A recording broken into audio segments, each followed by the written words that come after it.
Bonsoir. Ce soir, c'est Mamie qui raconte l'histoire de Monsieur Tranquille. Monsieur Tranquille se réveilla dans sa chambre de son chalet perché et s'étira. Il ouvrit les yeux et observa le lever du jour par la fenêtre ouverte, profitant des doux bruits de l'aube. Cui, cui, cui, firent les oiseaux.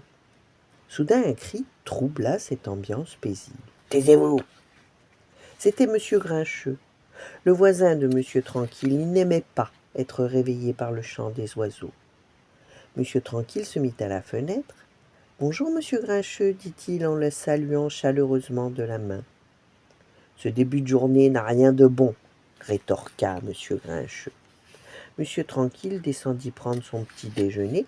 Il s'assit dans son fauteuil, sirota une tasse de thé, mais sa tranquillité fut brisée par un bruit sourd.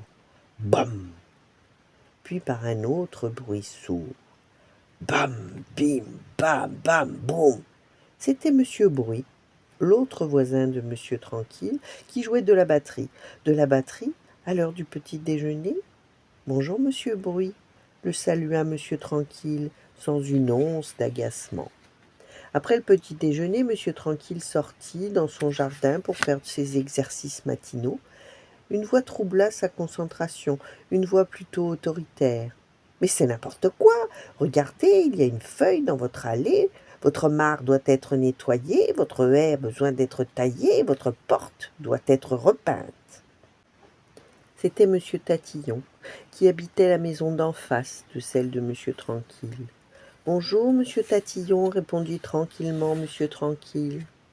Comme vous pouvez le voir, monsieur Tranquille était la personne la plus tranquille du monde. Il était aussi calme qu'une mer calme lors d'un jour calme. Rien ne pouvait l'énerver ou le perturber. Lorsqu'il partit pour sa promenade quotidienne, respirant profondément l'air frais du matin, il ne fut pas agacé par le passage du bolide de madame Vitefait, qui projeta de gros nuages de fumée.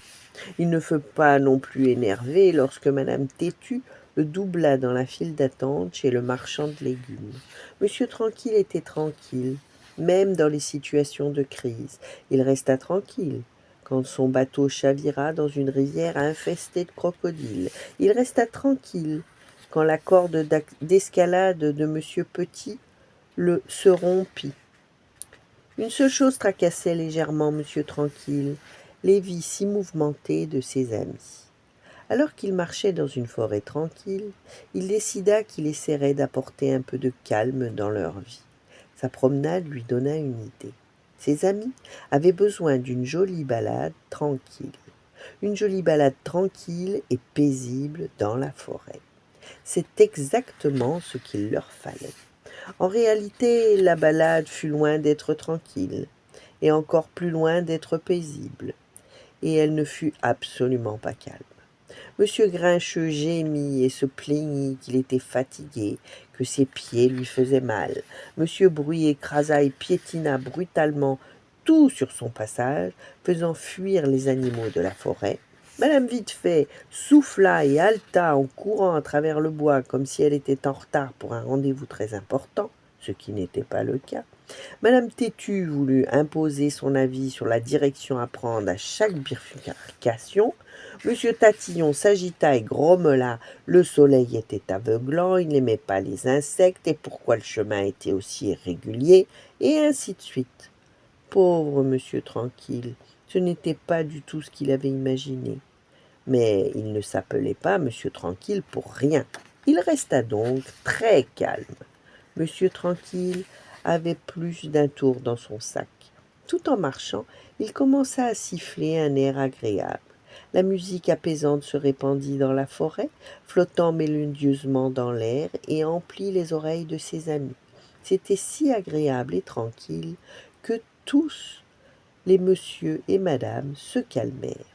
C'était comme de la magie. Peut-être était-ce monsieur Tranquille qui continua sa balade à travers la forêt en sifflotant. En un rien de temps, ses amis se mirent à siffler aussi. Ils sifflaient tous la même musique, et alors qu'ils sifflotaient, les monsieur, madame commencèrent à remarquer des choses. Ils remarquèrent les reflets de la lumière sur les feuilles, ils remarquèrent le chant des oiseaux, ils remarquèrent les papillons qui voletaient de fleur en fleur, et ils remarquèrent la mousse douce et fraîche sous leurs pieds. À l'unisson, ils poussèrent un soupir de contentement. Le seul son qui vint troubler leur tranquillité fut « Pardon, s'excusa monsieur Bruiget, j'ai le hoquet. » Voilà, bonne nuit, faites de beaux rêves, et à demain.